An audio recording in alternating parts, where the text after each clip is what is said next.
Welcome to the Missouri Woods and Water Podcast.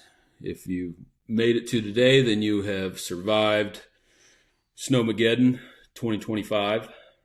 We got all three hosts with us today. Nate, Micah, Andy. How we doing today, boys? What's going on, guys? We are all virtual.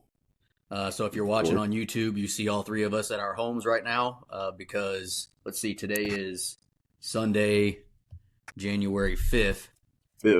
And we just had the Snowmageddon thing start last night, and we're just hoping we don't lose power or internet over this next hour, let's say. Yeah. So that we can do our 2024 recap. It's a little bit late, but, you know, scheduling isn't my strong suit. Micah's daddy, Andy, changed his name. How you do that? I can't tell you. Micah says, how do you do that? Micah's dad. Oh, that's funny. He was craziest thing. It just like autofilled. He was No, Big it Papa. It just did it. Now he's did it Micah's on- dad. Yeah, I'm too scared. Just all of a sudden, it's like boom, it just popped up there. I'm too scared to touch any buttons. Yeah, I wouldn't touch anything. Yeah, Yeah. you're the one that when we stream, for whatever reason, you got the best internet out of all of us. But you're the Yeah. one that when we stream, like you'll Something lag. happens. Yeah. I was just telling Andy before you got on when we recorded with Corey Groff a couple weeks ago when it was just me and you. Me and Corey would say something, and then like 10 seconds later, you would reply. Oh, it made me so. I can't I figure was out like about- I can't. Well, you Yeah. barely talk the entire time because you're just like, Well, "Look, I can't do this. Yeah, there was no point to it because it was just pointless. Like anytime I had something to say, like, oh, they're on to the next subject. It was pretty silly. So, Yep. so hopefully you get So yours. hopefully we and, don't have that today, but Yeah. yeah, hopefully we don't have it. But there was no point in trying to get anybody out in this crap and get together, Right. so we're doing it virtual. But yeah, so 2024, recap / listener questions / looking forward, all that fun stuff is going to be going on. And I've got at least what I think I have the listener questions right on my phone, so we'll do that. But let's do our sponsors real quick. Guys, I put it in the text or the chat so you guys can see it too. But first off, Gotcha. let me just talk about our sponsors for 2024. You guys can, chime in here. Thank you to our sponsors that we had in 2024. We really appreciate and honestly live off we couldn't do our show anymore if we didn't have our partners. So we want to thank each and every one of them. The beginning of the year is kind of when you're working on that 2025 sponsorship. So, we hope to continue working with pretty much all of them. But, our sponsors last year help us, do our show. So let's thank all of them, in particular the ones we're going to talk about here in a second. So let's just start with Athlon Optics. They got good shit. What else you got to say? They're Andy, you can say the word ridiculous. Ridiculously. As Micah says, you just can't say enough good things about them. Right. Am I the one that says But that? no, I mean, great products. I think you are. I'm pretty sure. Yeah. I don't think you've actually used that line for a while, but it was you did pretty good about it for a while. But anyway, Athlon, great stuff. Big things coming from them in the thermal world. We're super excited about those. Adding to their already great line that they do have. They're making some upgrades, making some changes. I really don't think you're going to find in the thermal game the quality for their price. And you won't find it for their warranty. Nope. Industry leading warranty on their thermal side and on both sides really, because you can't really beat a lifetime warranty on the daytime stuff. Right. Yep. And then pair that with the 10-year warranty on the thermal stuff. That's pretty awesome. Mm-hmm. I mean, they're electronics. If you're going to spend the money, exactly. think about anything electronic and you have a 10-year warranty on it. Think back 10 years ago of what top of the line was then. Hell, TVs back then, right? They think about Black Friday deals right now. 65-inch TV is like $350 at Walmart. Yep. 10 years ago, that sucker was $800. You know, that's a commitment for them. Yeah, like electronics changed. I mean, I remember buying a flat screen TV when my wife and I first got married, which this dates me. Flat screen, not high def, just flat screen. Still the old school, like heavy ass TV that I say 900-pound flat screen TV. Yeah, it took two people to carry it. It was $650, you know, and it was only a 32-inch TV. And now I just bought this 50-inch smart TV, I guess you call it. Is that what they call them? Smart TVs? 50-inch Samsung smart TV that cost me like $280 or whatever it was. I mean, right. It's crazy, you know. So yeah, I mean, having a 10-year warranty is huge. So, you know, thank you to Athlon. They're one of our one of our big sponsors, and we really appreciate the relationship we have with them. So next on X, you can use our code MWW20 for 20% off anytime you want. Another sponsor we've had for at least 4 years now, guys. At least, yeah. Love working with the people over there. Jared is the man, and you know, I don't know what else you're supposed to say. I just got an Apple Watch I think Micah told Andy about this last week. I got an Apple Watch. Yeah, I had no idea. And you can drop a pin through the watch, which is cool as hell. I accidentally did it like 5 times when I was messing with the app. So I had like 5. I thought you were going to say when you were coyote hunting with Daryl.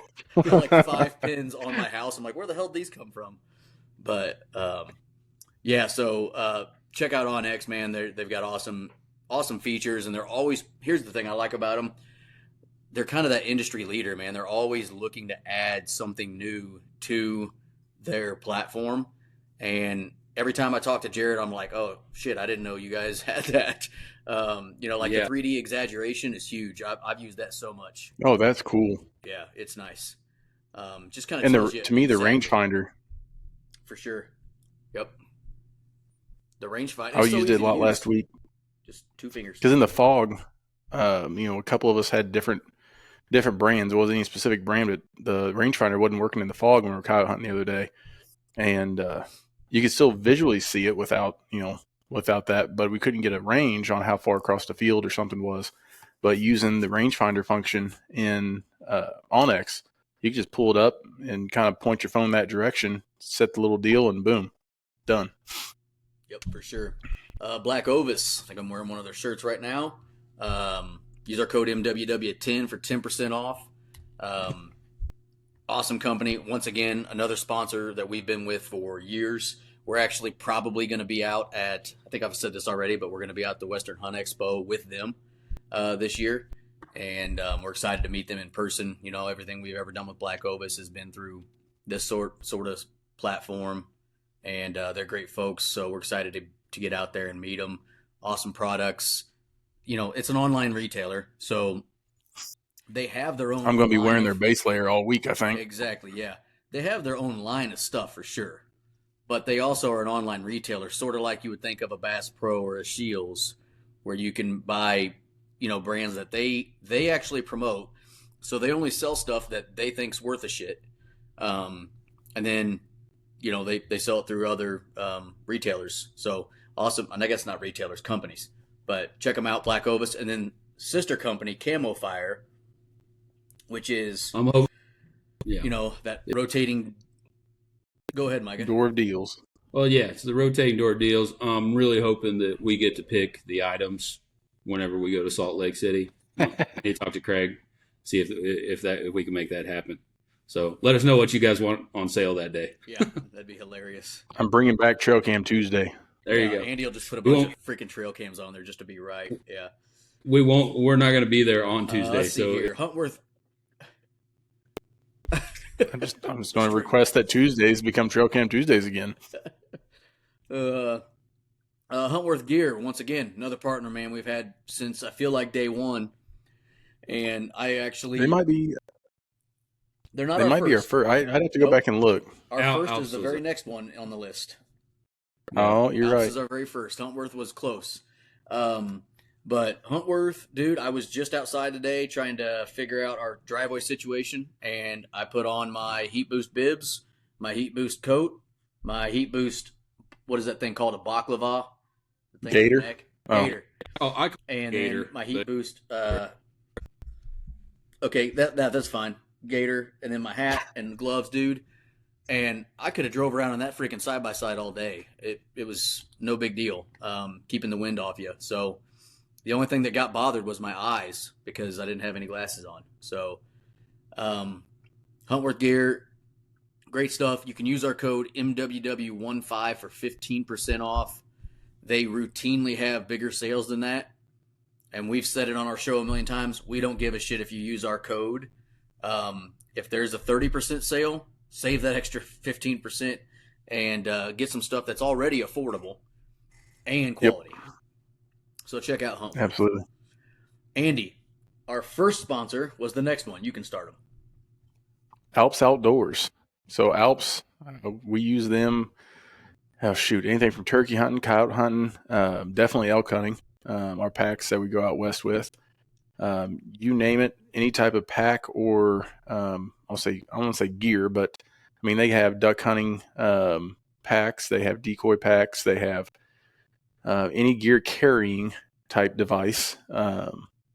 They got it. I mean they're in it. Not only Alps Outdoors, but they have. Sorry. I was just saying, don't sleep on their camping stuff too. I got a lot of their camping stuff that we just use for family camping trips. That has been awesome. Tents, sleeping bags, cots, all of the above. I mean, so huge outdoor company. I love all their packs. I keep going back to their Hybrid X. I use it for deer hunting. I use it for coyote hunting. I've used it out west. It's my favorite pack I have from them. I think every one of us uses just a simple 3-leg stool from them. Mine's held up to 4 years worth of coyote hunting right now. I want to know how many of those they have sold. It's a $20 stool. I think they're $20. But those things I have treated mine like dog shit, and they still just keep going. Absolutely. I'm sure you can break them, but I'm ready to fall through mine anytime. I mean, 4 years of nothing but just terrible care. Hanging out in the back of the truck most of the time. All the time. Mm-hmm. Yep. And they also have the biggest discount of any of our sponsors. Use the code. I think it still works. If it doesn't, we'll have a new one with them. 2024 Woods Water, 30% off. Another item, by the way, I don't know if I've shown you guys this, but they have this new truck seat organizer that you put behind your truck seats, and then it actually has a gun holder where you can put the guns horizontally, hanging behind each one. It's still sitting in the box. I might need that. Yeah, I don't know how it'll work because the guns, you can either just sling the gun or you can actually put the gun in a case. I think I might actually stand the gun up. It's really, I'm thinking about it for like night hunting when we're driving around. Sure. Thermal hunting, I should say. Night hunting sounds like we're trying to break a law. Thermal hunting. And I'm thinking like you could tie one of those like night eyes, those gear ties around your headrest and stand the gun up, and then have that organizer just for like ammo and all kinds of other shit that ends up just sitting somewhere. Bunch of practical uses. I'll have to show you guys that next time you're over, but it's still in the box. I've had it for like a month. Zamberlan Boots, ZamberlanUSA.com. They've been they're great folks over there. Not sure of our moving forward with them. I hope we do, but there's business sides to things too. But I will say I used their the way you spell the boot is ULL. I think it's the OL. It's their really insulated boot. I've had that boot for a year and I've never used it, and I used it today outside with the boys, and I didn't get any cold feet, so that's cool. That boot has 2 different BOA systems. It's got a BOA system on the ankle and a BOA system on the the foot itself. So pretty cool. Mike, get the next one. Reveal cameras by Tactacam. We've been running them all year long. Obviously, I think we've been with them 2 years now. They've been awesome. I've got Actually, all my cameras are dead. So that is the bad thing. I have not went and replaced the cameras. So I don't know if I got any deer left to chase or what. There's only a few more days left of bow season anyways, but I am excited. I canceled all the paid service, but I still have cameras out there that are on solar. So they're going to pick pictures up too. So whenever I get those back, I'm kind of curious to see what's still walking around there. Yeah. Speaking of reveal cameras, Andy, we just talked about this yesterday, so we're going to bring you in on this idea. So the cameras we have out on the lease, which is in a city where you cannot hunt deer or animals with a firearm. It's in one of those cities. So you can deduce where that probably is. But anyway, we've been getting coyotes on camera there. And so I'm like, I wonder if you can use a shotgun. So I called the conservation agent in that area, and he's like, nope, it's any firearm. And I'm like, okay. But he and I got to talking. He's a really cool guy. I think his name's Jude. But anyway, got to talking, and he's like, why don't you get up in your saddles if you guys, saddle hunt and hunt them with your bows? If it's like really wooded area and you're not going to have that far of a shot anyway. And I'm like, dude, that's a great idea. I guarantee you those coyotes have not been hunted. And so we're going to go and we're going to hunt them coyotes with our bows. We're going to try it. You coming? You're coming. You're bringing your bow, and we're either going to sit on the ground or we're going to get up in our saddles, and we're going to try to call them in and see what happens. Just going to be like one of them blow dart guns. Ooh, that's a good idea. Do some Tim Wells stuff. That's right.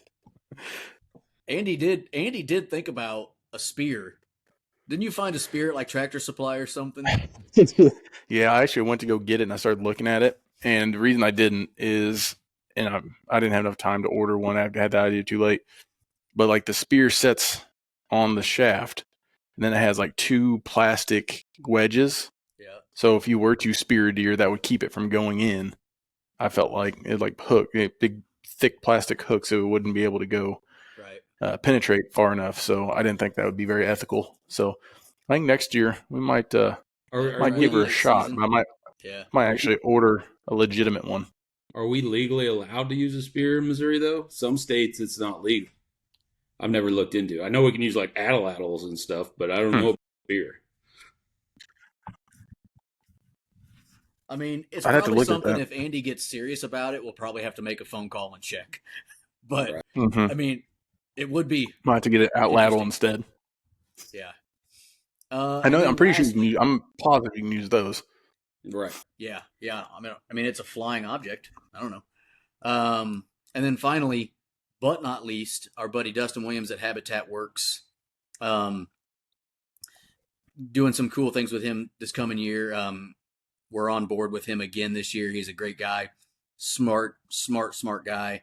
I guess we'll hold off on announcing, but Dustin is always doing the habitat planning and land work with Habitat Works. He's also a land agent for Jason Patterson Whitetail Properties, and that's getting busier and busier for him too. So give Dustin a call, 816-752-7390. Mention us when you call, get 15% off any one of his services. We're going to be doing some shows with him this year too.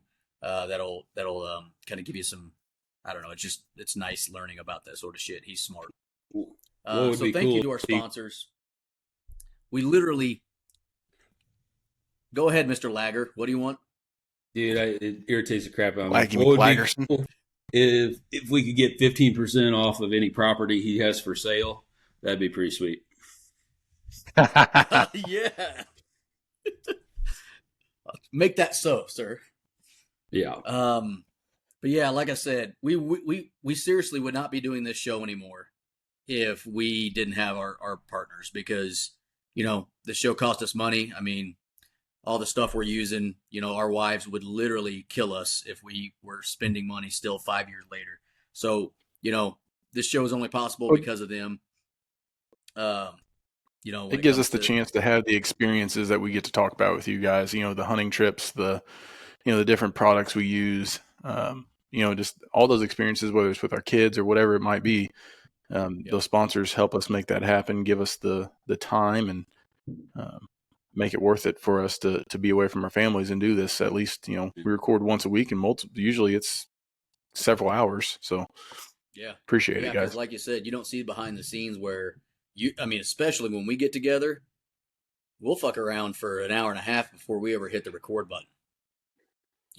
And when we go to Andy's, or when you guys come here, or, we've done a few at Micah's, or we go on site somewhere or whatever. I mean, you're talking about, 3 to 5 hours that we disappear. We're gone. And, so if we were doing that and then also just burning money, it would not be a good thing. So thank you to our sponsors. Also, thank you to our families. Thank you to our wives for being understanding. Absolutely. That this is something we enjoy doing. And, I guess you'd call it a passion of ours, that we like talking to other people out in the outdoor world, smarter than us. I mean, think of all the people we've met doing this podcast, guys. I'm going to ask you a question about here in a little while about like what your favorite show was this year. And I was just going through all of our shows for 2024 earlier. And I'm like, all the people that we've met doing this show that we probably would have not met otherwise. There's no doubt. Cool. So thank you to our wives and our kids for, being understanding. I mean, my sons think it's cool as hell, that my dad has a podcast and, that sort of stuff. But our wives are the real champs. Like right now, we're recording this on Sunday afternoon at 1:00. So that means our wives got to keep our kids quiet for the next, hour and a half. Yeah. And I think I can speak for Micah here, Nate, but thank you. I mean, you put a lot of work into this, more so, especially than myself. I mean, I know you and Micah do a lot more than I do, but thank you guys. And here's to another one. Yeah, you're welcome, you lazy fuckers. I appreciate it. No problem. You just go upstairs and you give me that opportunity. Big check. Yeah. One of the big ones. Love it. Yeah, I want one of the big ones. And then also thank you to our listeners and, all the people that, follow us. We love the interaction that we got with you guys when we're out, doing stuff, meeting new people. We love when you guys reply to our posts and all that shit on, YouTube too. So, keep it up. Say stuff that you mean what you say. We don't care if it's good, bad, or different. If you got something to tell us, tell us. You might not like the response, but, we love hearing what you got to say. So we love the people that we've met through this show. Speaking of that, I'll get that out of the way. I'm supposed to give both of you two crap for the horse shit at the last tournament we just did. I know. We sponsored. Hold on. We sponsored the team. Just go. Just do it. We sponsored the award for the team who kills no coyotes, but still comes back. How many coyotes you guys kill? None. Where did you go? Went the fuck home. We didn't want to be the team that won, We were trying to be nice. Exactly. Right, yeah. Oh, you're taking yourself out of the pot. I get it. Yeah. I get it. Yeah, because that would have been messed up I guess we just could have wrote ourselves a check.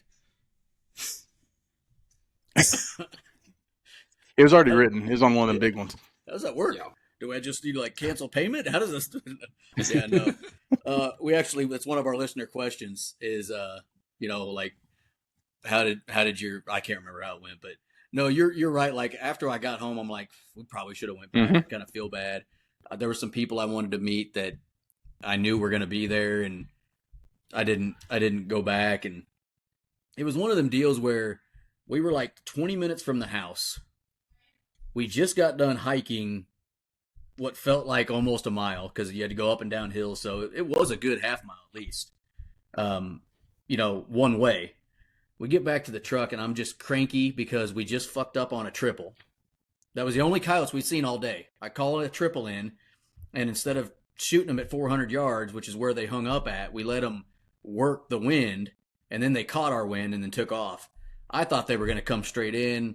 I didn't read them right, and I didn't shoot. So I'm pissed off. I'm 20 minutes from the house. We're 45 minutes from the tournament. And I'm just like, My wife is not in a good mood. Mike has got a sick kid at home. Let's just go home. I'm done. And so we went and ate a steak and left. And ate a steak. We did. Daryl took us to a place that That's makes right. good steaks, apparently. So I covered for you guys, and it's fine. Hey, you're the pretty one anyway, so why does it matter? You're the pretty one anyway, so, I mean, you would have been the one up there, you know, showing everybody what Missouri Woods and Water is all about. Mm-hmm. Mm-hmm. So, yeah. But I'll let it slide this year. Yeah, so, I don't know, boys, 2024 is a wrap. We're obviously in 2025 now. What else you got to say about it before we get into listener questions? How'd you feel about your year? I mean, in general. It's been a year. We've all had interesting years, haven't we? Yeah. Personally, hunting wise. I mean, yours has been honestly, all of us have changed either positions or just overall jobs and careers, I think, in our personal lives. Yep. So, I mean, that we've had some big changes in 24, but I think they're all been for the better. I would agree with you. I mean, I'm happy where I'm at now compared to where I was a year ago as far as work. And, personally, I mean, I guess things are just a year further down the road. My kids are older, but I'm older. It's been a good year as far, hunting wise. I had a bad year coyote hunting. If you start 2024 in January of last year, coyote hunting was probably my worst year I've ever had as far as number of coyotes killed. I still had a lot of fun. It was just different.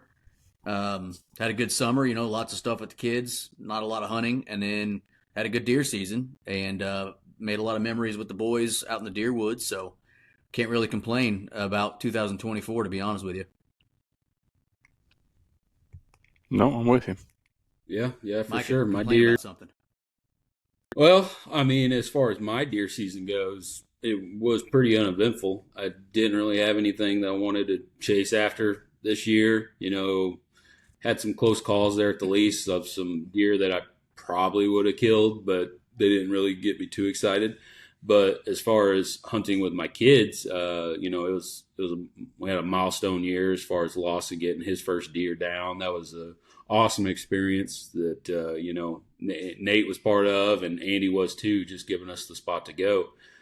So that was awesome. Coyote season, as far as the beginning of the year of 2024, had some really cool nights that I can remember. I remember me, Daryl, I believe it was his nephew, and our buddy John Cope. We went out, and I just remember having one of the best nights of coyote hunting. I think we had like 12 dogs or something like that. Not a lot of them got killed. A lot of them was operator error on my part, but it was just one of the most memorable nights that I can think of.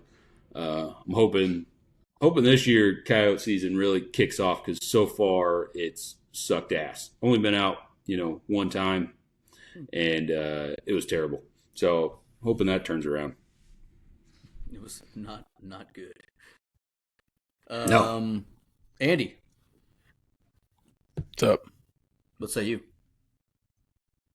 Well, I mean, I don't really think last year coyote season was down for me as well as far as like tournaments and stuff, but I had a ton of fun.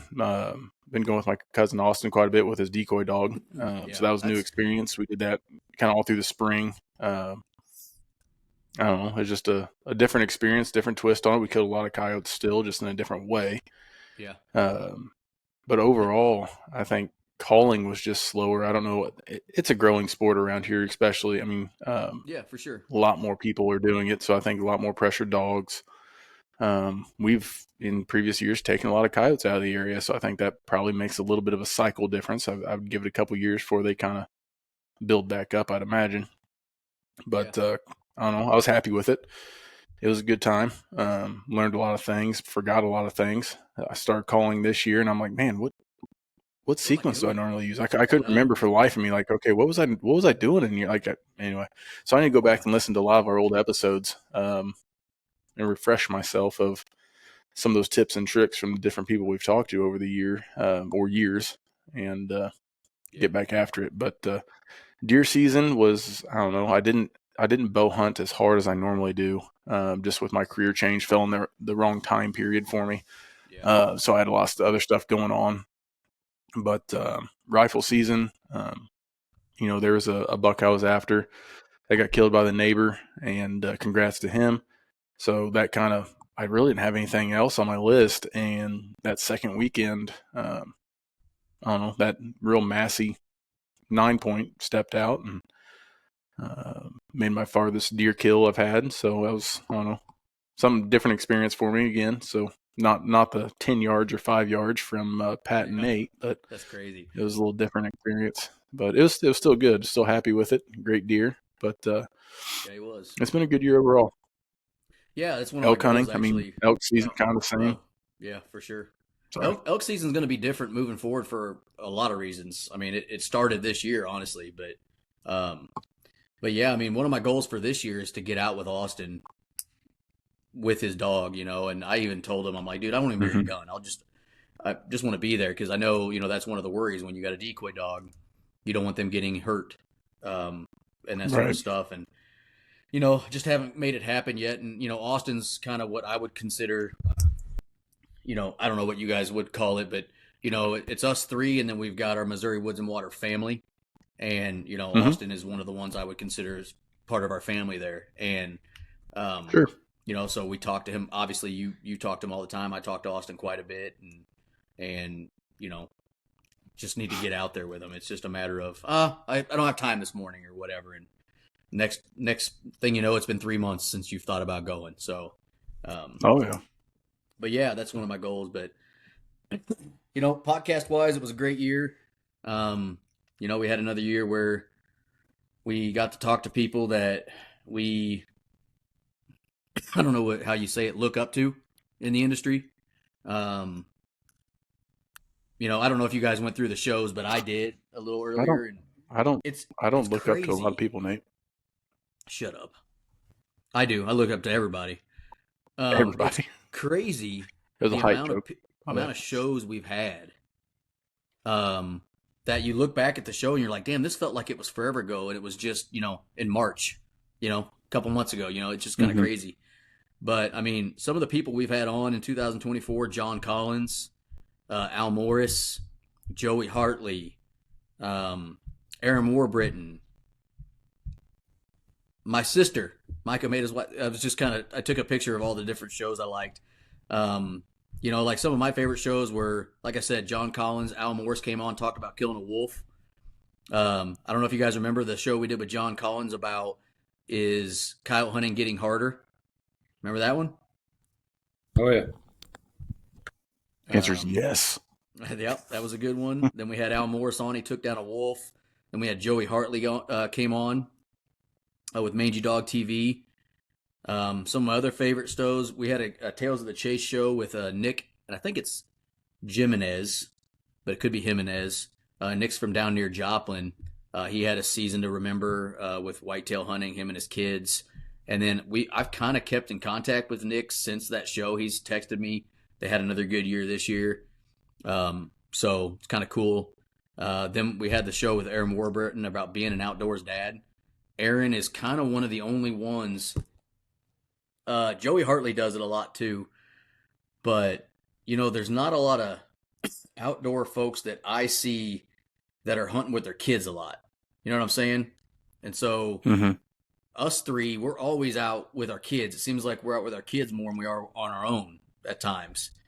And Aaron Warbritton's one of those ones where you'll see videos of him hunting with his sons.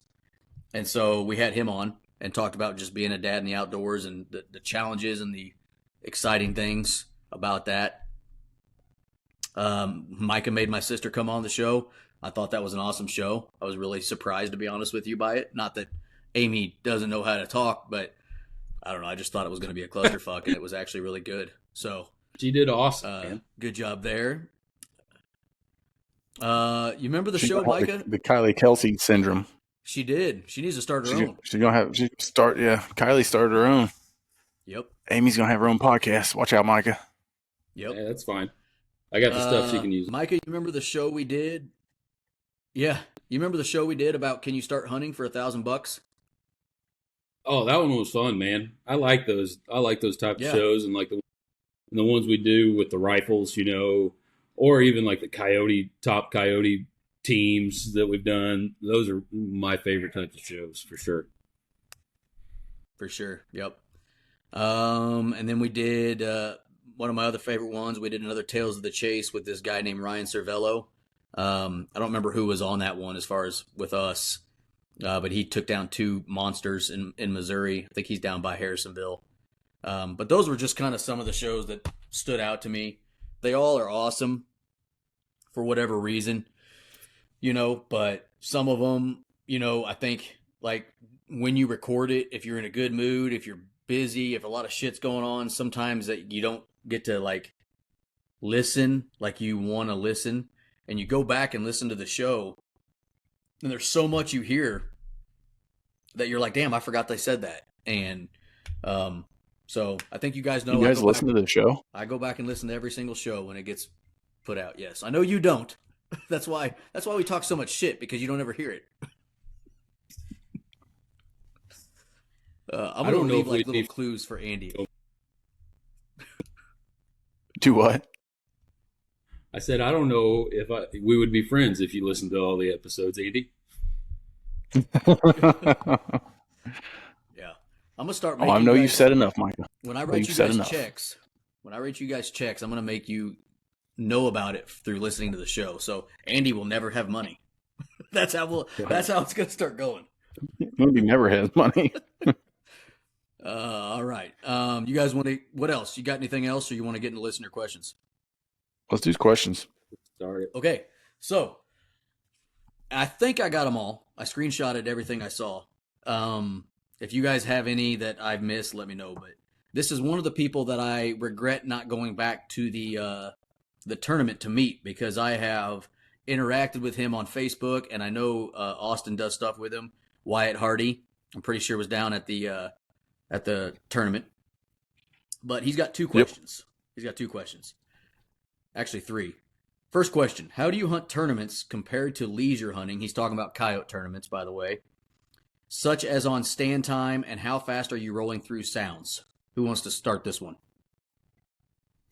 I'll get mine out of the way. So obviously you do the majority of the calling when we're in a competition, because 9 out of 10 we're hunting together. When I'm out by myself, I will take my time a lot more. I'll set up and I'll sit there for 10, 15 minutes, let everything get real still, real quiet, and then that's when I start doing my calling. I don't blow through sounds. I'll let one marinate for a while, and I just do it real slow. It's worked out sometimes it hasn't, and I'll stay on stand 30 minutes to an hour, just depending on how I'm feeling and if I got, anything else going on. I usually only go out and make 1, 2, tops 3 sets anyways. So it's more of a time killer, not in a big rush. If something happens, great. If not, oh well, I did it for fun anyways.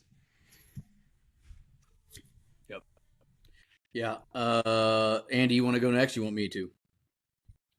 I'll go. I mean, when just hunting for leisure, a lot of times, to be truthful, I'm with Austin. So we probably have a dog with us. We have an idea where we want to target. We're willing to walk a little farther, get back into some properties a lot deeper. Just because we're not on a time crunch of a tournament, trying to hit as many spots in the day as you can. I don't know, but you still have to call where coyotes are. So if coyotes are deep, sometimes you have to travel deep. Kind of same as what Micah said. If we're not in a big time crunch, we'll just kind of take our time, get set up, be a little slower about stuff, a little more conscientious about everything, and then I don't know, it depends with dog, without dog some, but just kind of slow play it. You want a tournament, you're trying to get stuff to happen in that, hell, I've heard anything from 12 minutes to 20 minutes, on sets for a tournament, to where if we're by ourselves, just leisure hunting, like Micah said, I'll sit for 45 minutes, hour, but I'm not going to blast through the sounds. I might, some longer pauses in between sounds just to let stuff like Micah worded marinate. Yeah. Silence kills a lot of coyotes, but if you're in a tournament, you don't necessarily have that time. You need those hard charging coyotes, get in, get done. So a little faster pace of calling, and I might do a little more walking when I'm not in a tournament, or I like to. I don't know, this year I feel like we've walked a lot, but we're trying to get to where we know their coyotes are. Hasn't worked out for us. 2 tournaments I've done, one's been raining, one's been foggier than hell. So, so far, I mean, I don't know, we've killed 3 coyotes on tournaments, so it's not like we're just killing the world right now. Yeah. Well, my answer is actually different now from this last tournament because this last tournament was my 3rd tournament in a row where I have had a bad. We've had bad performances. Let's say that. Now, the 2 before that, shitty weather, nobody did good. I'm not worried about. But this last one, yeah, it was foggy in the morning, and you couldn't see for the first 2 days. I mean, you could have shot about 50 yards for the first hour and a half to 2 hours, right? Yeah, that fog sucked. But the weather itself was not bad. And it still didn't go well. And until the very last set of the day, we had a triple come in. But, so I don't know, I think I might change stuff, but typically, like Micah was saying in tournaments, I'm rushing through things quicker. That is true of many of the things that relate to coyote hunting. I'm getting into stands quicker. I'm rushing, as fast as I can. I'm getting set up, and I'm starting the call. I'm not letting things sit and, kind of calm down for a few minutes, getting my bearings around me, that sort of stuff. And so obviously the stand time is shorter than if you're just leisure hunting.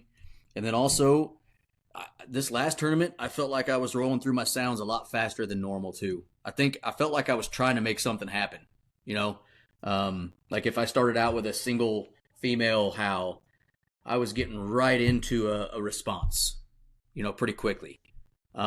Whereas if I was just hunting, I wouldn't do that. So I think I need to go back and just maybe look at, I don't know how to say this without sounding like how to get, I think I just need to go back to hunting instead of worrying about it's a tournament. So instead of maybe making 14 stands, we only make 12 stands because we take a little more time. Maybe, 10 to 12 quality stands are better than 15, non-quality stands. And that's the only thing I can think is I just rushed. And Micah knows. I mean, he hunted with me. I went through stuff quick. I tried stuff fast. And if it didn't work, I'm like, let's get the hell out of here. There's no dogs here. Let's go. Whereas if I was just hunting by myself, I would give it time. Especially if I know there's coyotes there. So I don't know. That's kind of my answer to that question. Question number 2 from Wyatt. What do you look for when trying to make a stand selection? Habitat, someplace kind of to set, and what type of wind directions. Not really just habitat. What type of wind direction that is going to be common there, and where can you set, and where's your access? Yeah, I look at wind direction first. So let's say you got a farm. I don't know how to explain this, but let's just pretend like you have a square farm and the wind's coming out of the southwest. Can I make a stand on that farm with a southwest wind? If the answer's yes, then I worry about where I'm going to sit. And then I just try to set up, I don't know, where we got the best vantage point to be able to kill the coyotes. I mean, if you know where the coyotes are, more power to you. But, I mean, most of the time we don't know exactly where they're at. They are somewhere in this farm, right? So I feel like you have to have a plan, though, of where you're expecting them to come from, because you can't hunt 360. I mean, you can. I mean, you obviously are hunting 360, but you can't have a plan that works for 360 degrees. So, in my opinion, you're going to look at if I have a farm, I'm going to say, okay, here's the biggest block of timber where there more than likely are. What wind direction can I hunt that block of timber with my access points? And then there's a place to scent that I have a vantage point from there. Yep. Yeah, it's kind of like that was my point. I would love to be able to get them coming from any direction, but there's not a lot of farms where that's a possibility. I do like to have someone set up on the downwind side of us.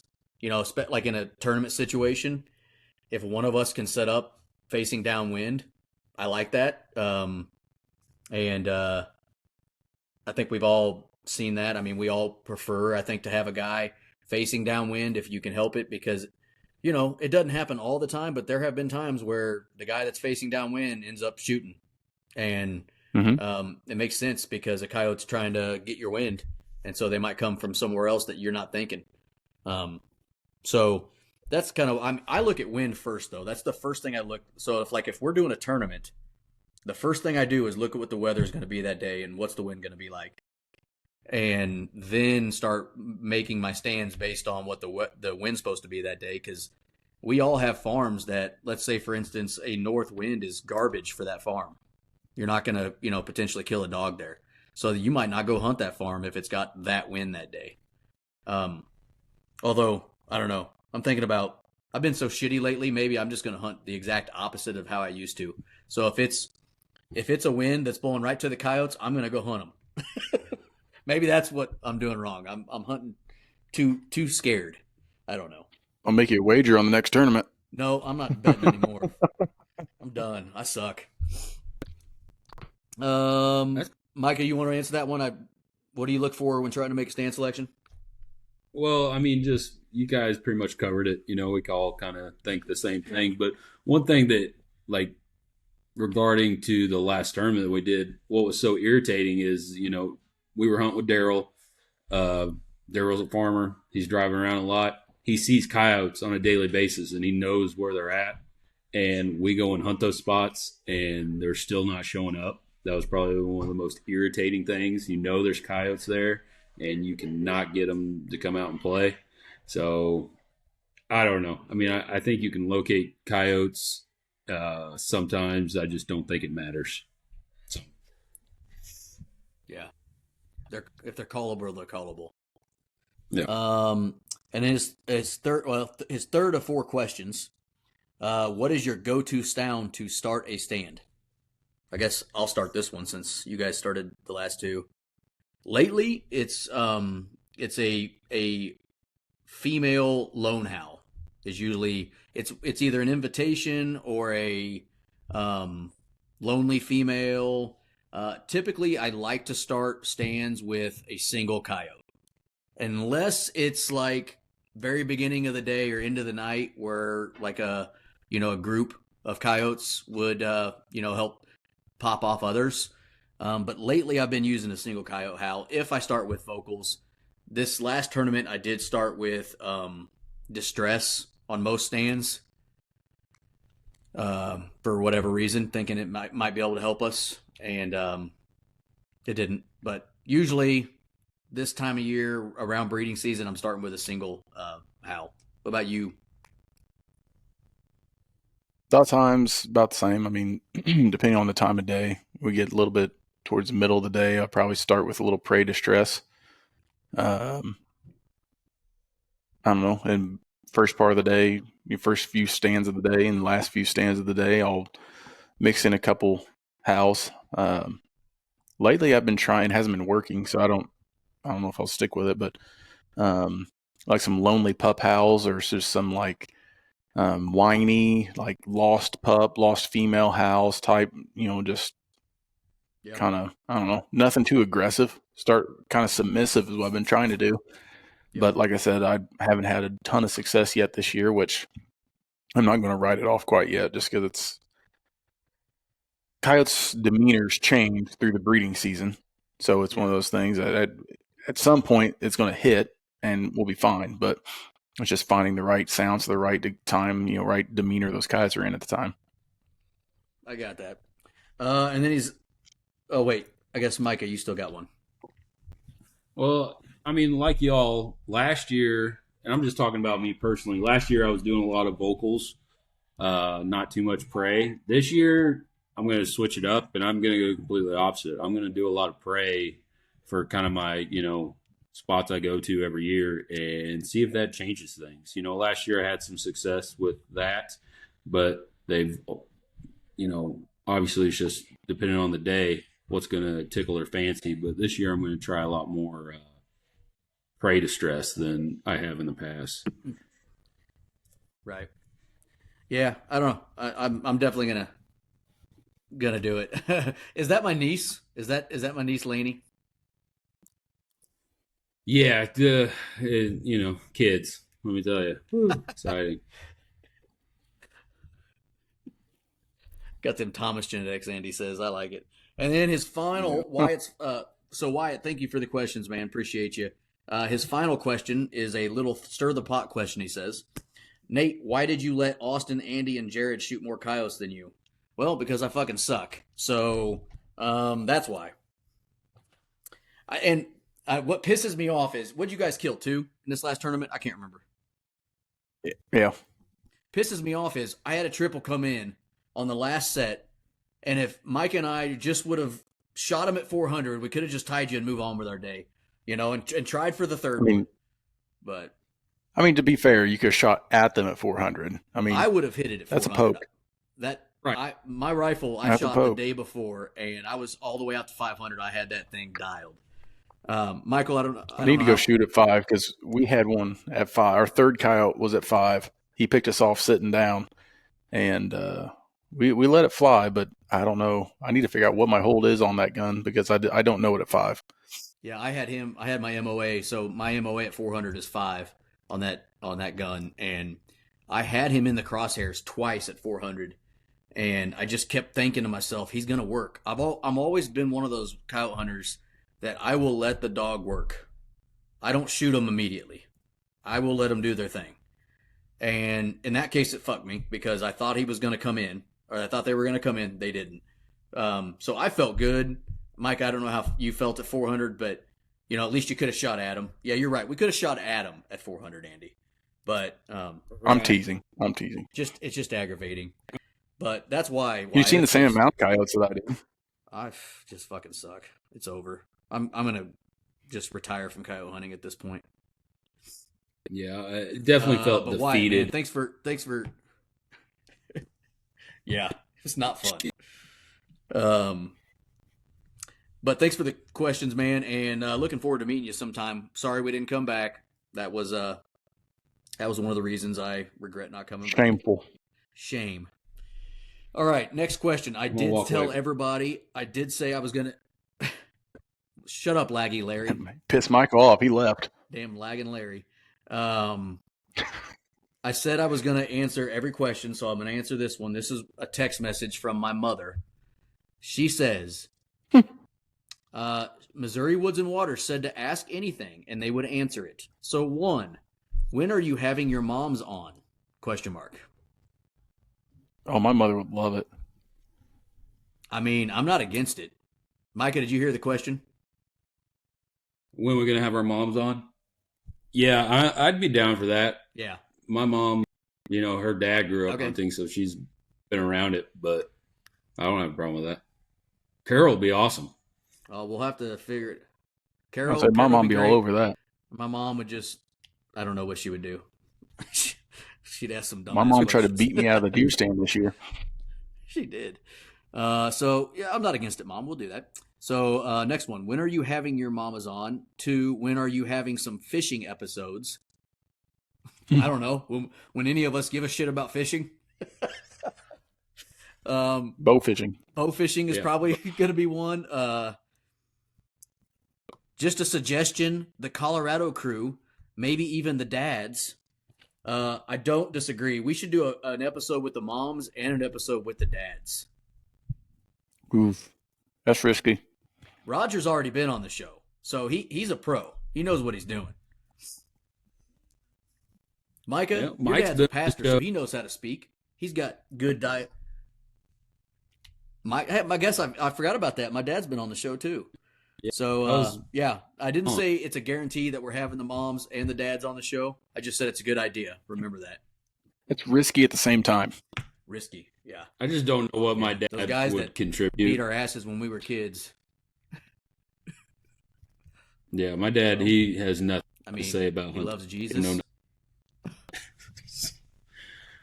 This lag's killing me still. Yeah, but your dad is hilarious. Your dad's hilarious, and he knows how to speak. So he'll figure it out. Hey, if you say so. All right.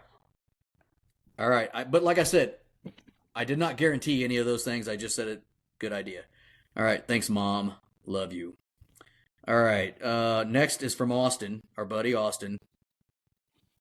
Are you guys going to do an updated sign-up list for coyote hunting? Nope. Andy ain't doing it.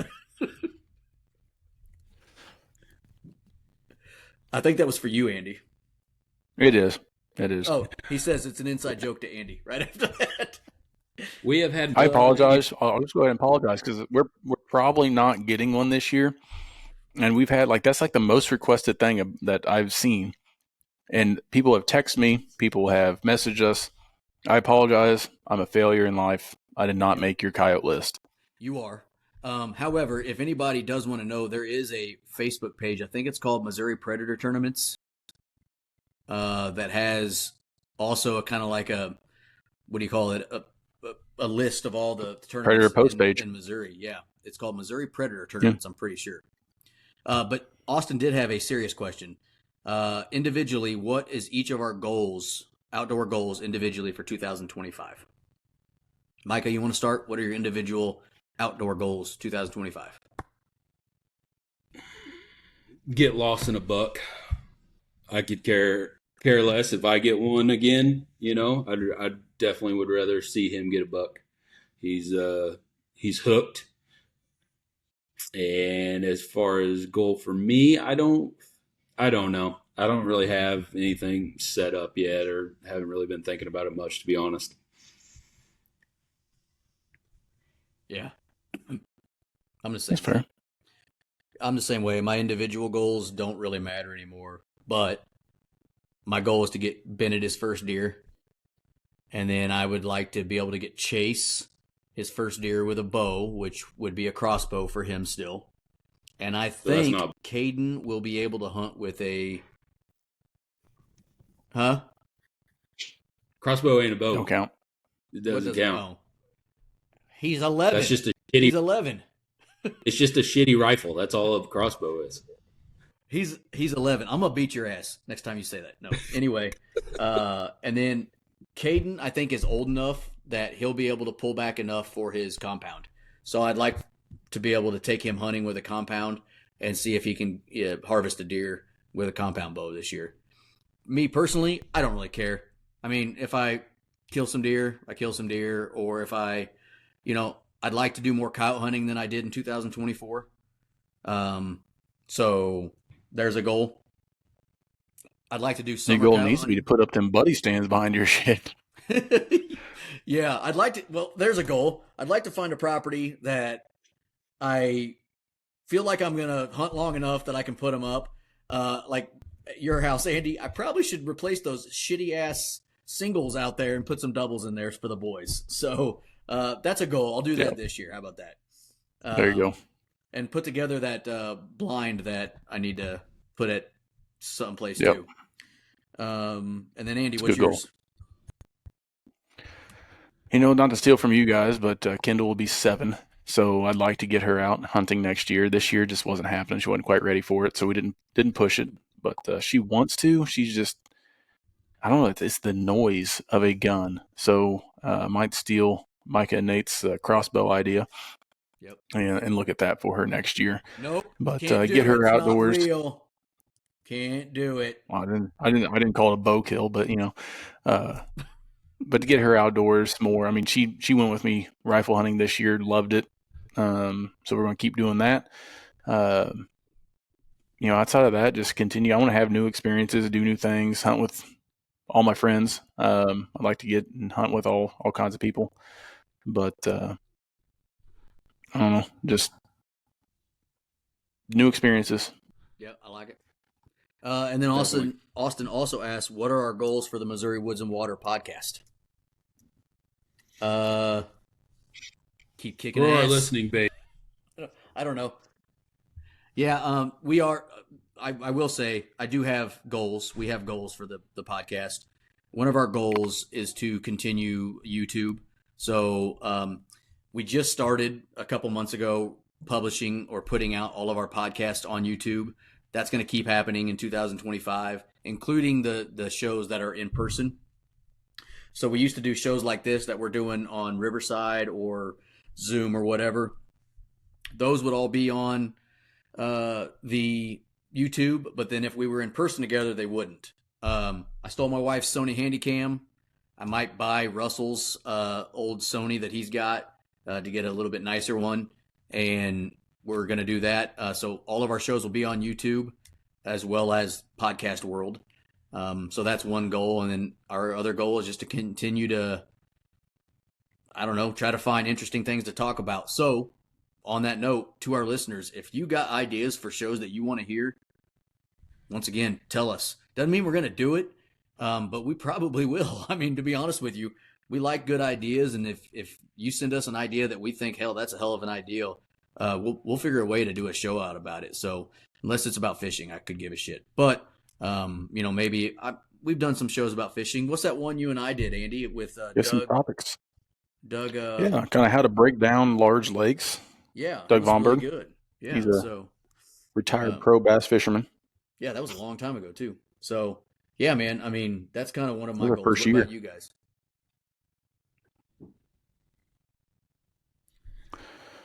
I think continue to build listeners, get our listener love. You know me, I like informative content over stories. I'd like to get our listeners some informative stuff. Like along the same lines, if they have ideas of what they want to hear about, know about, let us know. We can find an expert. We're not experts about anything. We just like to talk. So we can find the people who are and get information out to them.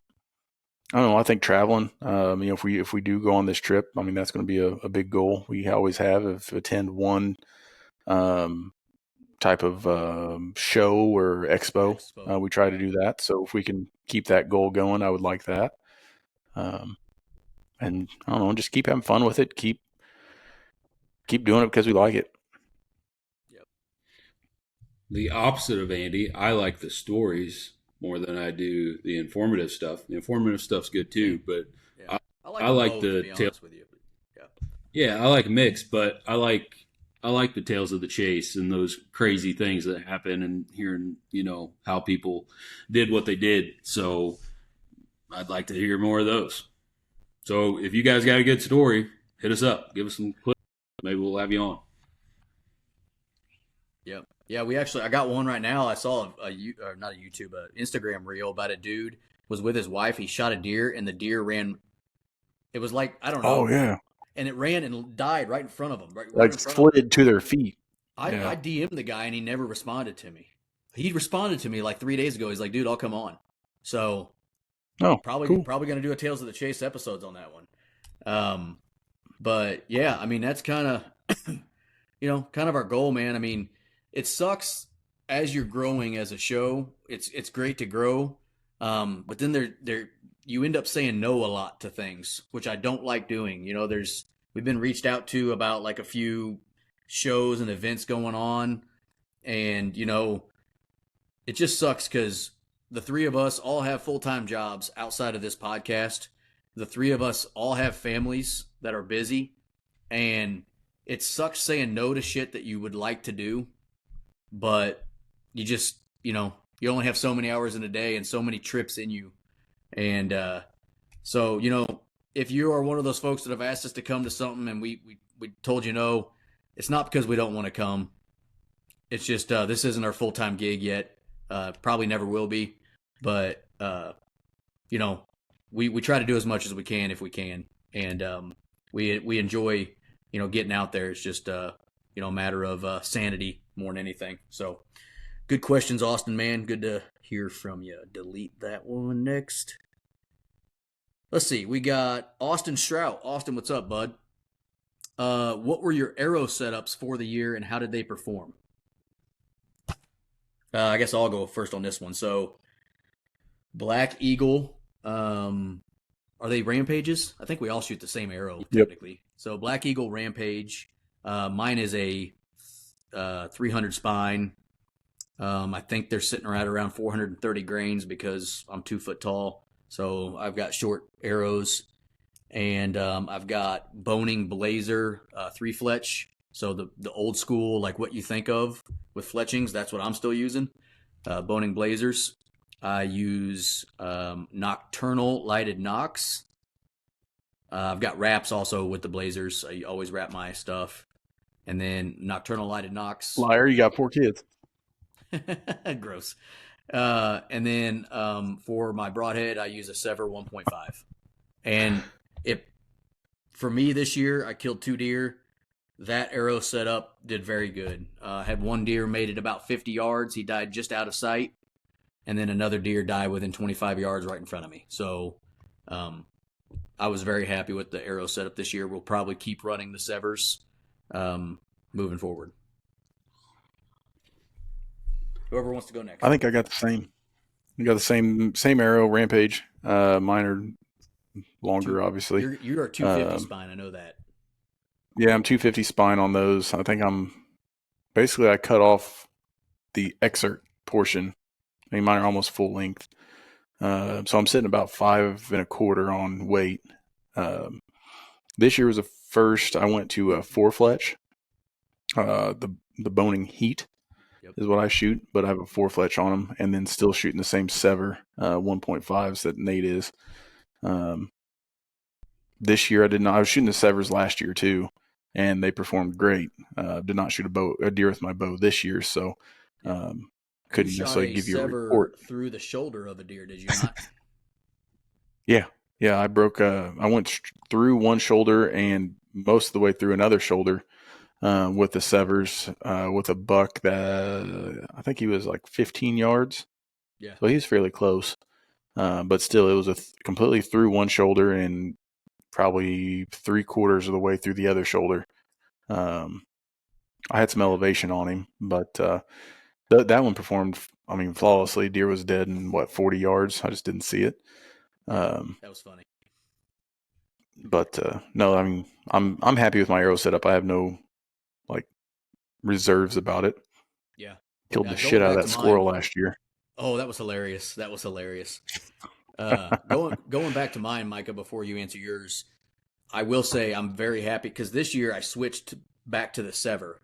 Last year I was shooting a fixed blade, and I'll just be honest, I'm not blaming the broadhead, but I was shooting iron will solids. I can't remember. I think they're the S100, and I could not get those to tune very well. I could get them to tune, but I had to marry up that broadhead with a specific arrow. And if that arrow got fucked up from me hitting, shooting or something, then I had to change everything. It just got kind of, what's the word? Like tedious, Annoying? Like I just couldn't. And I'll say this about the Severs. Yeah, annoying. The Severs, I shot and then I put the broadhead on. You can put them in test mode, I guess you'd call it, or practice mode. And they didn't change the way they flew. Like I could put any one of the Severs on any one of my arrows and it just flew. And they're cheap enough that I'll be honest with you guys, I don't know how you work it, but when I shoot a deer with one of those, that's the last thing it does. I don't clean it up and reuse it. It gets tossed. It's a $13 broadhead. So I don't reuse them. So that's the other thing I like about them is they're cheap enough that I don't have to worry about trying to fix them up and make them work again and changing out, blades or whatever. So I am very happy with the setup I've got right now. All right, Micah. Like you guys, I'm shooting those Rampages. I think my grain weight is it's tickling that 490 range, close to 500. I use a AAE fletching. I can't remember the exact one, but Severs 1.5s. I think it's a hybrid. Couldn't tell you how. Yeah, I believe it is the hybrid, the A hybrids. 4 fletch, lighted nocks. I couldn't tell you how it does on a deer because I haven't shot one with my bow. Last time I shot one was when I was running the Thorns, and we all know how that didn't go well. So, but the Sever 1.5s this year, the last 2 years, just haven't had the opportunity to test it out yet. Right. Cool. All right. Thanks, Austin, man. Appreciate you. This one's from our buddy Mitchell Shirk with Pennsylvania Woodsman Podcast. If Nate, Micah, and Andy were all forced to only hunt with a stick bow in 2025, who would most likely get it done? Who would most likely break the stick bow mid-season from frustration?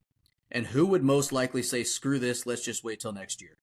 I'm going first. I've already thought about this. Andy would be the one that says most likely, screw this, let's just wait till next year.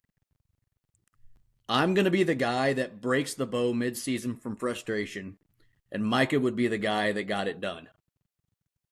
Because Micah is... Andy and Micah have very similar personalities when it comes to just letting things flow and do their thing. But Andy would leave the stick bow in the case and then halfway through the season be like, fuck it, I guess I'm just going to wait till next year. Micah will have gotten it out by then, and so he would be more likely to kill something. I will have taken it super seriously and be really good at it, but I would probably like miss a deer and then break the bow because I was pissed. So that's why I answered the way I did. Does anybody disagree? I'm with you 100%. I think. Are we all hunting the same property? Your own property. Yeah, we're all hunting the same property. Yeah, sure. I don't know. If I could hunt my property, I could get it done. I've had so many deer. I mean, we're not talking about bucks or nothing like that, but I've had a ton of deer just up close. You know, I think I could get it done fairly easy, as long as you put your practice in. We're talking any deer. I'm saying any. Probably. You're not specifying here. Who's most likely to break the bow? Who's most likely to say, screw it, wait till next season? And who's most likely to get it done?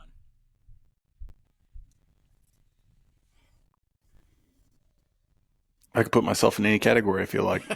Well, yeah, sure. I mean, I'll be honest with you, I've been saying, screw it, let's wait till next season to go buy a Black Widow for 5 years now. I've wanted a Black Widow for how long? And I just keep kicking the can down the road because I buy a new rifle, usually. So, one of these years I just not need to buy a rifle and go get the bow. But I feel like if I have the time, I could definitely, not necessarily time like in the woods, but time to practice with it. I could get it done. But then if I miss about once or twice, I'm going to snap that thing over a tree. Yep. But at the same time, if I don't have enough time to practice, I don't feel comfortable, I'll probably just say screw it and wait till next year. See, I feel like So the answer is yes. Yeah. I mean, I only went bow fishing, I think 2-3 times this last year. Not very much. And the times we went out, there wasn't many fish, so we didn't get to shoot. But the year prior, like I got pretty damn good at instinctive shooting. And I feel like if I put a little time into the longbow, I think I can get it done. I feel like we should try this. It's a good idea. So we need to make a trip to Black Widow and get ourselves some bows. Yeah. Mm-hmm. All right. Well, I'll get us down there soon. All right. Thanks, Mitch. Appreciate you, dude. All right. Next question. Josh Wintler. Josh, what's up, man? This year, I'm going to try and hunt coyotes at night for the first time. I'm curious how you're setting up on night hunts and how would it differ from a day set? Great question, dude. They're quite a bit different than day sets, right? The biggest thing is, and we'll just do an open forum here on this one. 100% of the time at night, I am standing up. I can't tell you the last time I've been thermal hunting where I was sitting down. It never happens. On most of my day hunting, I like to sit down. I have stood up, here and there. I don't mind it, but most of the time I'm sitting down on a day hunt. I'm always standing, and there's going to be situations when you're thermal hunting, you can stand in the middle of a field if it's dark enough. Guys, what do you think? No, first of all, what's up, Wentler? That's actually a baseball buddy of mine from college. Oh, nice. So haven't talked to him in a long time. No, what Nate said, one, daytime hunting, I got my backpack, my calls, all kinds of shit with me, my stool. Night hunting, I clip my call around my lanyard or my drag, throw it over my shoulder, carry my tripod, my gun. in my hands and go. Good point. I mean, I have a lot less crap nighttime hunting. And like Nate said, depending on your moon, your backlighting, you could stand out in the middle of a field as long as you're not backlit and there's no moon, and you're fine. So you're not necessarily walking as far. You're going for more. Well, you are and you aren't. You're not walking down timber edges or whatever. You're going to the point you can see. You're going to the point to where you have the wind. And I don't know. You don't have to be as tactical, I feel like, whenever you're going, into a property. So a lot less crap. I'm probably walking less because I can cut straight across the field or do something like that. And I'm not worried about concealment as much as long as I have the right type of night. Yeah. Tripod standing. Yeah. I agree 100% with all that. All said. I think if you had the right property, I'm pretty sure you could drive in the middle of a field park and kill them not too far away from your truck pretty easy on some spots. So it's definitely not as technical as daytime. Yeah. And good point on the pack also, Andy. Like daytime hunting, I have a pack. I've got my rifle on my back. I do things totally different than I do at night. Like Daryl, like our buddy Daryl, he hunts up very similarly. Like he's got his rifle and his tripod and he goes, and the call is in his hand. He doesn't kind of waste either during the daytime. But me during the daytime, I like to have more shit with me. I like to just kind of, I don't know, like Andy said, you're usually walking further. So I like to not have shit in my hands so that if we have to cross fences, things like that, I don't fall down because I like to fall down and I don't like holding my rifle in my hand when I'm falling down. So, I like to not have anything in my hands when we're night hunting. If you got to cross a fence, you've got your gun in your tripod and you just stick it and set it on the ground and then you cross the fence. It's just I don't know, like you said, less walking, easier to set up. And good luck, man. I mean, if this is your first year doing it, I don't know if you're planning on hunting with a thermal or what, but I will tell you this, it's fun as hell and you will enjoy it the first time you see a coyote through that thermal. If it is a thermal, it's going to be fun. Thanks, man. All right, let's see here. Cody Clark. I like this one. Cody, if you could hunt anything in any place on Earth, where and what would it be and why? I think we had this question before. Red Stag, New Zealand. That's what I was going to say, you dick. So I said it real fast. I'm going wolf, Alberta. I also say Red Stag, New Zealand. Okay. Wolf is my close second. Okay. Close second. The next question is why? Why, Andy, are you and I picking Red Stag in New Zealand? Man, they're just amazing looking animals. They're they're gorgeous. It's like an elk it looks like a non-typical elk to me. Well, like just they're gorgeous. New Zealand's a gorgeous place. I don't know how hard the hunting is. I've never really heard or known of anybody that's hunted a stag. So I don't know if it's easy hunting or what. I know, I do know that they are not native to New Zealand. They were brought in to New Zealand. So I've heard that there's overpopulation of them and, the hunting might not be that hard. I don't know any of that stuff. I'm just saying that animal in that place sounds fun. So Agreed. That's what I would say. And Micah, why do you say wolf in Alberta? Well, before that, we're actually at some point we're going to have a buddy of mine actually went to New Zealand to hunt red stag, and so he's going to come on the show and talk about it. But back to the wolf. Oh yeah. Honestly, man, it's probably just because of the time of year it is. Like I'm in predator hunting mode and just killing the wolf. Sure. It's like one of those ultimate predators that just seems like it would just be an awesome time just to watch one of those things come in. It's a lot different. Like I've seen, you watch the videos on YouTube and sure you can call them in, but I actually watched a deal, Gritty the Gritty podcast. He does YouTube movies and stuff too. I watched a movie that he did on wolf, and it's a lot of sitting over dead animals, sitting over bait, whatever you want to call it, and a lot of sitting and waiting. And I don't know. I think it'd be awesome. Looks like a hell of a time. Well, that's what Al Morse did. He just sat and waited. I mean, so, yeah. Also, Argentina. I know there's stag in Argentina too, so that would be another place that I would go hunt stag.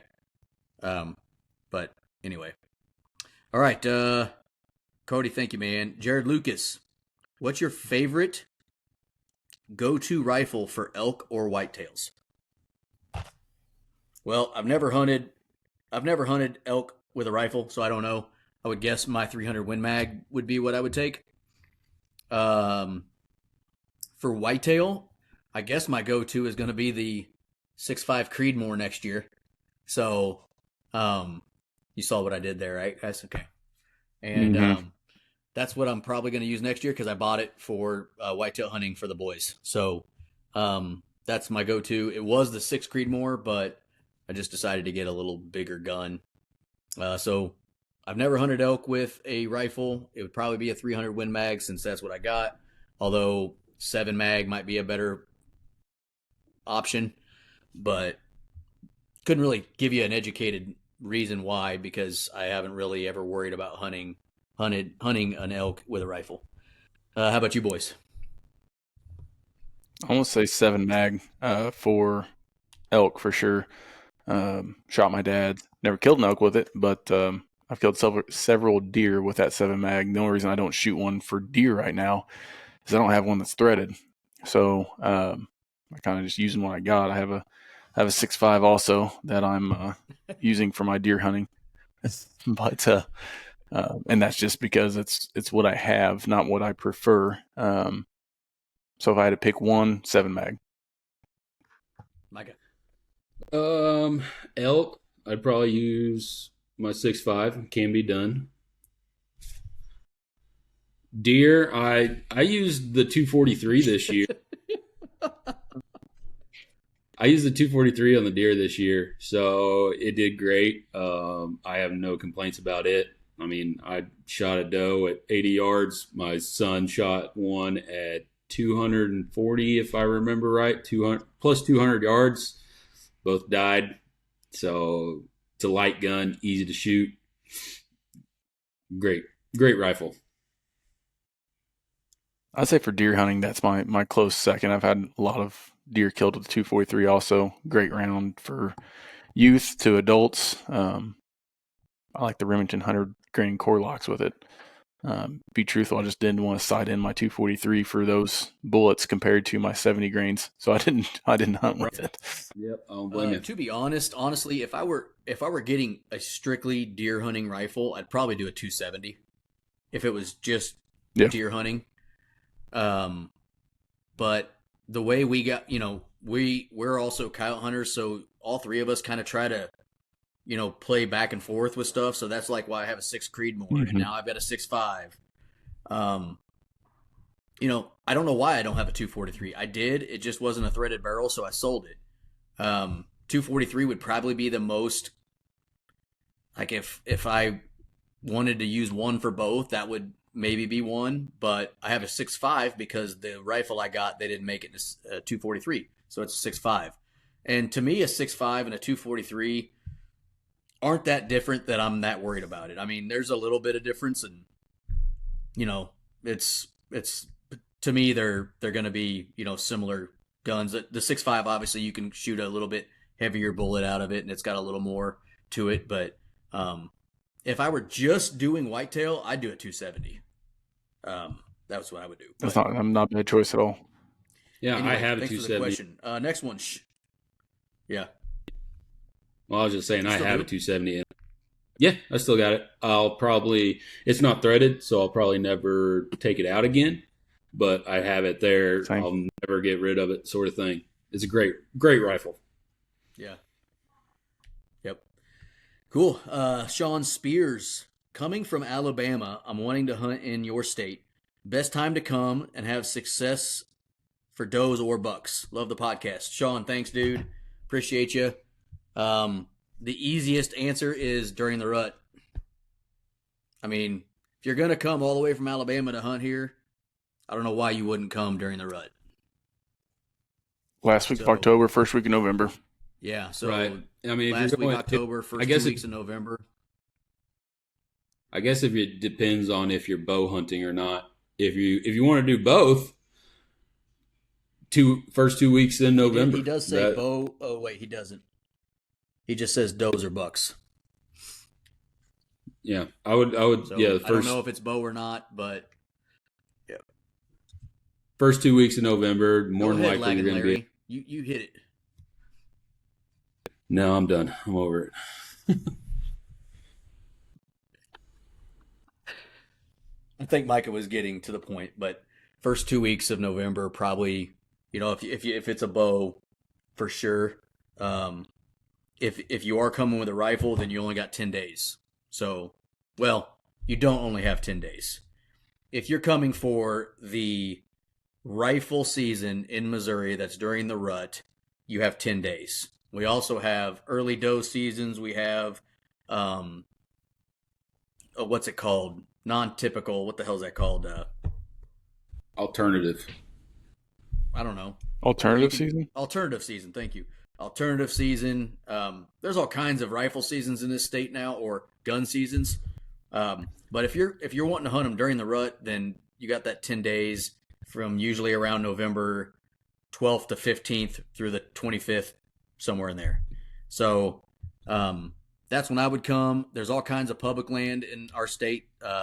So that's why a lot of out-of-staters come up here. We got a lot of public land, and it's a guaranteed tag. So not bad. But thanks, Sean. Good luck when you come up here, dude.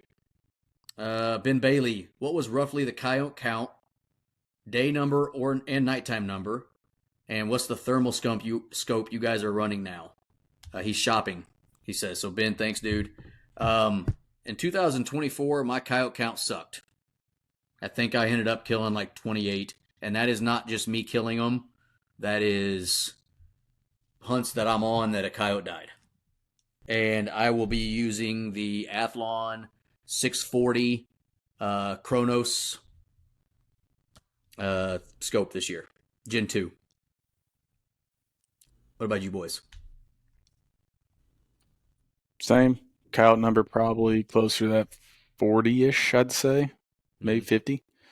But same. We're running the same scope, same setup. So that Athlon Chronos, have the Gen 1 now. We'll be running Gen 2, hopefully, by the time this season kicks off. So big fans of the Athlons. Obviously, we talked about that at the beginning. Their warranty is unmatched. And quality, I mean, I think all of us have looked through something different. Yeah. Quality's right up there with some of the best stuff out in the industry. So bang for the buck, look at the Athlon. We are sponsored by them, so remember that. If you want to know another one, I mean, I have ran iRays before in the past. Andy has run Pulsars. I had nothing bad to say about my iRay. I liked it. I don't know about Andy and his Pulsar. Mike, I don't think you've had anything but the Athlon. Am I right? Yeah, just using Buddy's stuff besides that. So I'm happy with the Athlon. I don't see a reason to get anything different. As far as the numbers go, I have no idea. I mean, more than likely I was on most of the same stands Nathan was, so probably around that 20 to 30 mark. I don't really keep track. Ben, if you're I'm going to keep track. It's fun if I can remember. Ben, if you're looking for an Athlon deal, let us know. We know two really good ones. Andrew Webb, what was everyone's most memorable hunt of the year? We kind of already answered that one, but my most memorable hunt this last year was when I killed the buck off the ground with my son Chase. It was the most memorable because he was with me. When you short stood your son? When I short stood my son, yeah. I took it. I'm sorry, I gave you shit. So that was my most memorable hunt of 2024 was with Chase. I almost said Bennett's first hunt, which is my youngest son's. You had some good ones this year because he was so hilarious up in that 2-man stand that it was almost my most fun because I told the story on the show, just having to tell him to stop moving and shh. And, when he touched me and said, "Daddy," instead of just tapping me, it was just hilarious. But you can't really beat shooting a deer at 7 yards on the ground with your son. So that's what I'm going to answer. No. That is pretty cool. Micah, how about you? Definitely one with Lawson. That was my most memorable deer hunt of the year. And then going back to what I mentioned earlier, that nighttime hunt with Daryl and John Cope, that was awesome. Awesome thermal night. Just great. Those are the two that stand out. What about you, Andy? Man, I think opening morning, taking Kendall, we didn't kill anything, but we had a really good deer out in the field, and just it was exciting. A lot of stuff happened. Deer like blew by the blind. She could see it. I mean, so there's just a bunch of stuff going on. Again, didn't kill anything, but in my mind, it was fun just because she got out of bed. I mean, she was up and ready to go opening morning. She was excited. I was excited.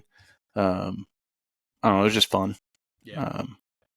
Funny how all of our stories involve our kids. Just all of our favorite ones, at least. Andrew, appreciate it, man. Appreciate the question. And let's see here. Will Judson, archery, elk, or are you guys doing any Western rifle hunts soon?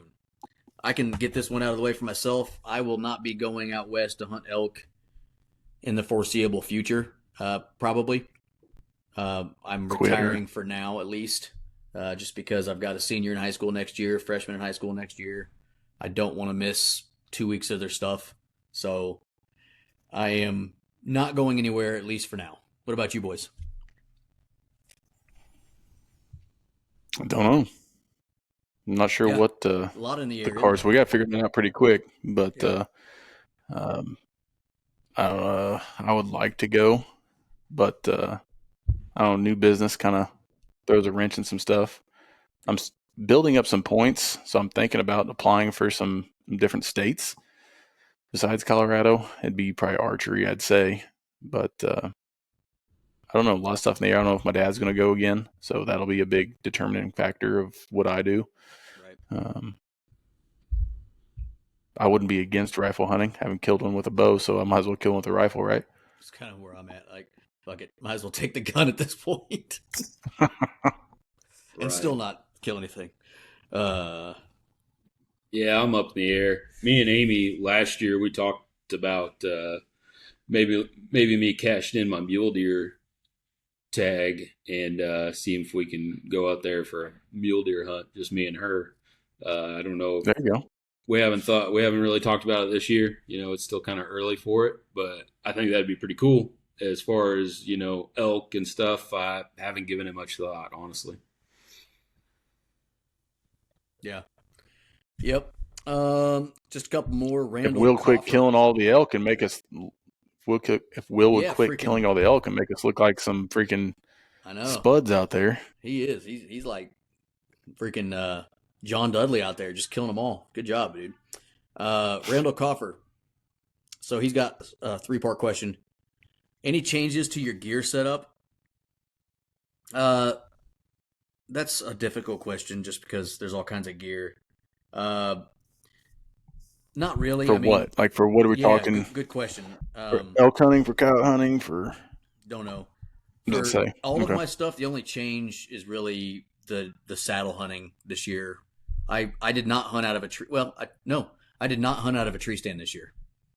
So that was my biggest gear setup. I hunted out of a saddle or on the ground all year long for deer. It was, trophy line, saddle and sticks. Unless you guys had any like major gears changes, we can move on. I don't think so. I went to a smaller tripod. Oh yeah, you went to the. As one thing, just kind of. I'm trying to get a little lighter at night. I know Nate's gonna make fun of me because I always poke fun of him for weight, but for my thermal setups, I'd like to get a little lighter. My gun I was using is super heavy, so I'm gonna switch up the rifles I'm using at nighttime, and switch up tripods, go a little smaller, a little lighter. Same tripod. It's an Athlon tripod. You just went with the. You had the what was it? I went from the 32 to the 29, I believe. Yeah. And it's just a little skinnier and not as tall in the end. But for you, the 29 is still plenty tall for you. Yeah. And you're 6'6", so I mean, it's plenty tall. Next question from Randall: are you going to try a different state for elk? I don't know if he knows this or not, but we put in for New Mexico every year as not a group, but individually. Once again, I'm probably not going to put in for New Mexico this year. Russell and I did go to Wyoming. What was that? 2 seasons ago. Mm-hmm. I buy points in Wyoming every year, so that would be the other state that I might be going to. And I think you guys are pretty much the same, right? Micah, you haven't been buying points in Wyoming, but you might put in for New Mexico.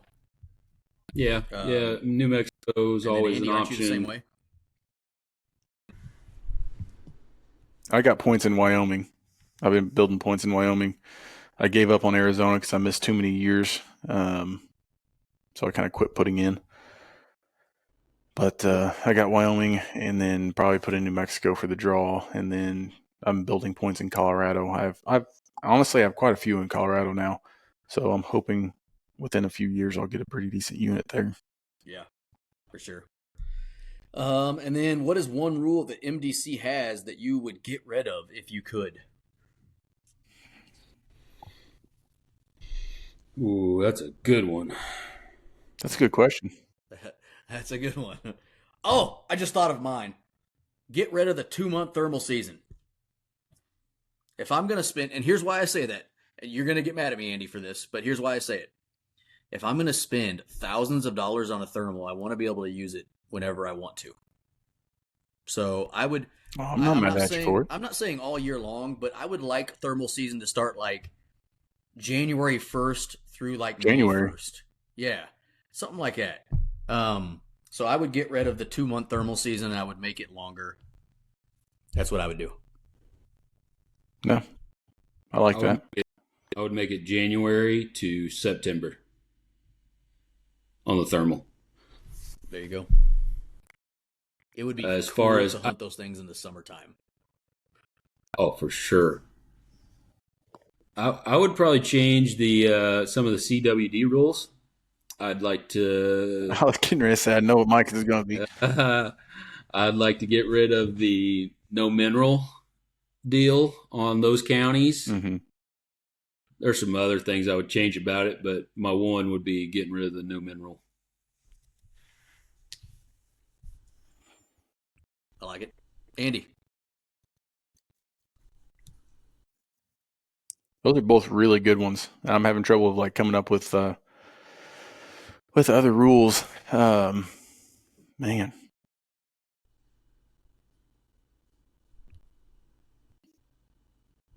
Dead air. I think you should be able to shoot a turkey with a rifle.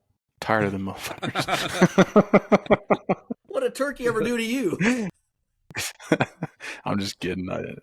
I'm just a bad turkey hunter, but no, honestly, both of the two ones you guys came up with, I think, are good. As far as embassy rules, I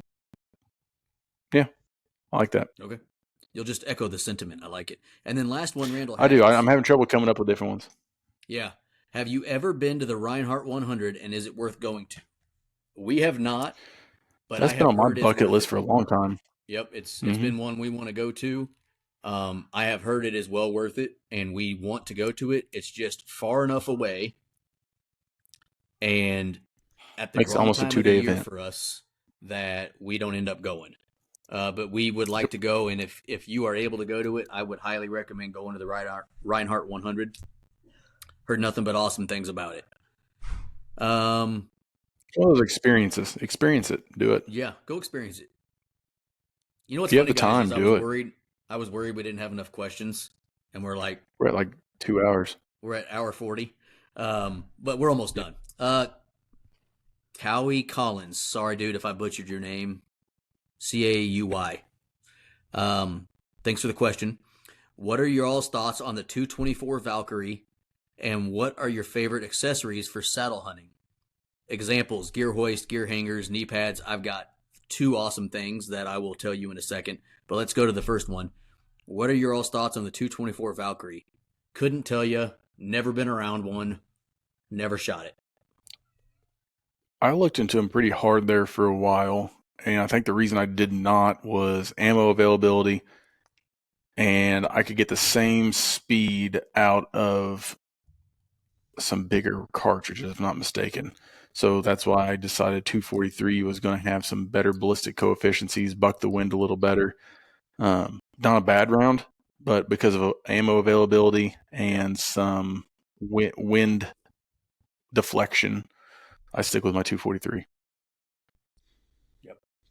Same. I don't think you can, I haven't really done too much research on it, but I feel like there's a lot more accessories you can get with different rifles as far as like aftermarket chassis and, things like that. And I could be way wrong. You might be able to get the same stuff for that, but there's other rounds out there that can do it just the same, if not better. So I haven't messed with it.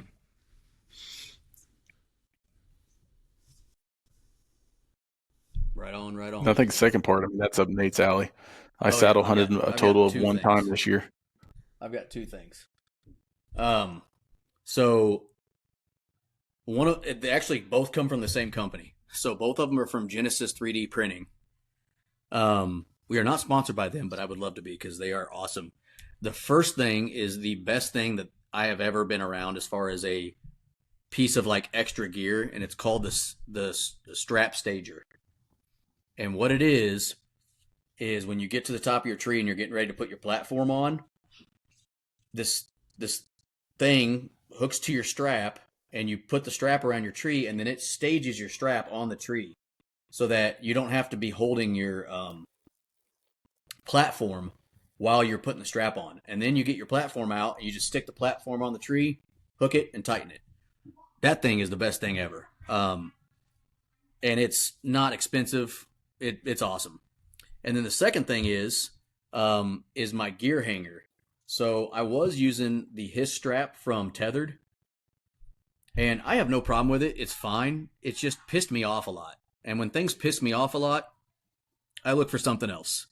And Genesis 3D makes a gear hanger, and I wish I had it with me.